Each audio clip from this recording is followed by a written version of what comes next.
ನಮಸ್ಕಾರ ವೀಕ್ಷಕರೇ, welcome to Radha's kitchen. ಇವತ್ತು ನಾನು ಇಡ್ಲಿಗೆ ಸಿಂಪಲ್ಲಾಗಿ ಎರಡು ಪದಾರ್ಥಗಳಿಂದ ಸಾಂಬಾರು ಮಾಡ್ತಾಯಿದ್ದೀನಿ. ಬನ್ನಿ ಇದು ಹೇಗೆ ಮಾಡೋದು ಅಂತ ನೋಡೋಣ. ಬಹಳ ಬೇಗ ಆಗುತ್ತೆ. ಸ್ವಲ್ಪ ಎಣ್ಣೆ ಹಾಕ್ಕೊತಾ ಇದ್ದೀನಿ. ನೋಡಿ, ನಾನಿಲ್ಲಿ ಮೀಡಿಯಮ್ ಸೈಜು 3 ಈರುಳ್ಳಿ ತೊಗೊಂಡಿದ್ದೀನಿ. ಹಾಕೊಳ್ಳೋಣ. ನೋಡಿ, ಇಲ್ಲಿ ನಾನು ಒಂದು 5 ಟೊಮೊಟೊ ತೊಗೊಂಡಿದ್ದೀನಿ. ಅದನ್ನು ಹಾಕ್ಕೊತಾ ಇದ್ದೀನಿ. ನೋಡಿ, 1 ಸ್ಪೂನ್ ಆಗೋಷ್ಟು ಉಪ್ಪು ಹಾಕ್ಕೊತಾ ಇದ್ದೀನಿ. ಇಲ್ಲಿ ಒಂದು ಅರ್ಧ ಸ್ಪೂನ್ ಅಷ್ಟು ಅರಿಶಿನ ಪುಡಿ. ಚೆನ್ನಾಗಿ ಕಲಿಸ್ಕೊಳ್ಳೋಣ.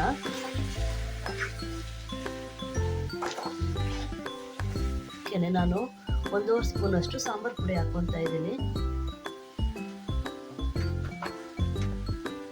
ಇವಾಗ ಇದನ್ನೆಲ್ಲ ಚೆನ್ನಾಗಿ ಕಲಿಸ್ಬಿಟ್ಟು ಒಂದು 5 ನಿಮಿಷ ತಟ್ಟೆ ಮುಚ್ಕೊಡೋಣ. ಯಾಕೆಂದರೆ ಟೊಮೊಟೊ ಎಲ್ಲ ಚೆನ್ನಾಗಿ ಬೇಯಬೇಕಲ್ವ. ನೋಡಿ, ಇವಾಗ ಟೊಮೊಟೊ ಎಲ್ಲ ಚೆನ್ನಾಗಿ ಬೆಂದಿದೆ.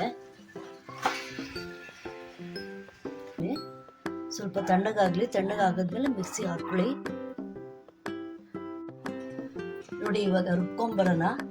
ನೋಡಿ, ನಾನಿಲ್ಲಿ ಒಂದು ಹಿಡಿ ಆಗೋಷ್ಟು ಕೊತ್ತಂಬರಿ ತೊಗೊಂಡಿದ್ದೀನಿ. ಅದನ್ನು ಕೂಡ ಹಾಕ್ಕೊತಾ ಇದ್ದೀನಿ. ನೋಡಿ ವೀಕ್ಷಕರೇ, ಇವಾಗ ರುಬ್ಕೊಂಡು ಬಂದಿದ್ದೀನಿ. ನೋಡಿ, ಇಷ್ಟಿದ್ರೆ ಸಾಕು. ತುಂಬ ನುಣ್ಣಗೆ ಮಾಡಿದ್ರೆ ಚೆನ್ನಾಗಿರೋದಿಲ್ಲ. ನೋಡಿ,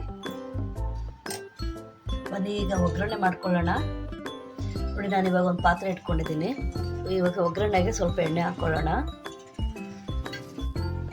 ಇದಕ್ಕೆ ನಾನು ಮತ್ತೆ ಈರುಳ್ಳಿ ಹಾಕ್ಕೊತಾ ಇಲ್ಲ, ಬರೀ ಸಾಸಿವೆ ಒಂದೇ ಹಾಕ್ಕೊತಿರೋದು. ನೋಡಿ, 1 ಸ್ಪೂನ್ ಆಗೋಷ್ಟು ಸಾಸಿವೆ ಹಾಕ್ಕೊತಾ ಇದ್ದೀನಿ. 2 ಒಣಮೆಣಸಿನ್ಕಾಯಿ ಹಾಕ್ಕೊತಾ ಇದ್ದೀನಿ. ಸೊಪ್ಪು ತೊಗೊಂಡಿದ್ದೀನಿ, ಅದನ್ನು ಹಾಕ್ಕೊತಾ ಇದ್ದೀನಿ.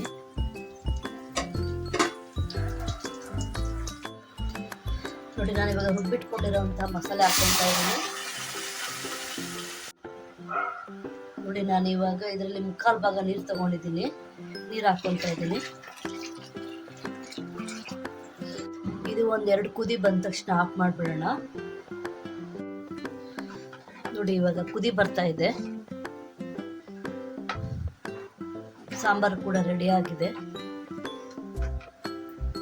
ಸ್ಟವ್ ಆಫ್ ಮಾಡ್ಕೊಳ್ಳೋಣ.